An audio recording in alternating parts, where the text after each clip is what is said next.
Your heinous crime as a law lecturer at the Open University was to do what? To question new requirements to indoctrinate my students with gender identity belief, essentially. A law lecturer has been sacked because she raised concerns about teaching gender identity theory. Almut Gadow questioned curriculum requirements that force teachers to talk about gender diverse identities and encourage students to use offenders' preferred pronouns. Managers allege that her so-called unreasonable questions have created an environment that was not inclusive, trans-friendly or respectful. She's now launching a legal case arguing that she's been unfairly dismissed, harassed and discriminated against because she rejects gender ideology and believes in academic freedom. Now, you're a law lecturer. What on earth has gender identity got to do with what you were doing as a job anyway? You may well ask, and that was the question that I asked my managers, and they couldn't really give me an answer to it, beyond telling me that including this in the teaching of law would achieve broader objectives of liberating the curriculum.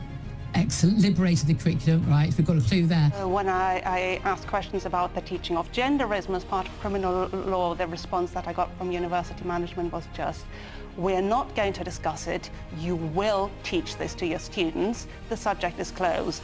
And then they waited to the end of the academic year and then took disciplinary action and sacked me for the gross misconduct of questioning the teaching of gender identity belief as part of criminal law module. Of course, the frightening thing with ideas like liberating the curriculum is that suddenly we are no longer just there to generate and share knowledge on law.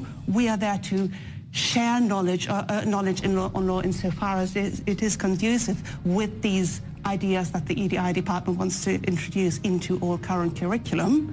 And we are prohibited from covering any ideas that are relevant to our subjects that are not conducive to these ideologies that the EDI department wants to push. Gadow said we should not allow an offender to dictate the language of his case in a way which masks relevant facts, adding that she felt the new requirements distorted equality law and normalised child sexual exploitation. So I had to teach students, for instance, to use offenders' preferred gender.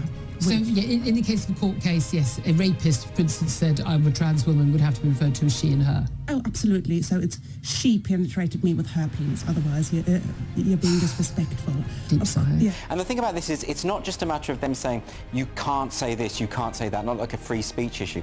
They're actually trying to compel you to say things, to express beliefs you don't hold for whatever reason. They control very closely what any tutor says in every single one of the tutorials of every single module. So yes, in that sense, I said, well, my students might not believe in it, tutors might not believe in it, so in addition to it being a distraction, I think it might be illegal, because you're asking tutors and students to practice a belief that they might not hold. And again, this came back to the point that there are broader ideological objectives to achieve, liberating the curriculum and so forth. Your crime, for which you have lost your job. Yes. Okay, you have lost your job. You're paying your mortgage, putting food on the table. You lost your job. You're for the crime of understanding biology. That's basically it, and refusing to lie. In a free country, a free university is there to generate and disseminate knowledge, whereas in a totalitarian country, a captured university is there to generate and disseminate the knowledge that helps the regime and suppress any knowledge or ideas that might in any way question the regime. What is the lesson here for you, for anyone else? What's the lesson here? That's a good question. Play along, lie? Well, the lesson is that you always have to make a choice whether you want to enter a Faustian pact for the sake of your career or do what your conscience tells you and pay the price if you have to.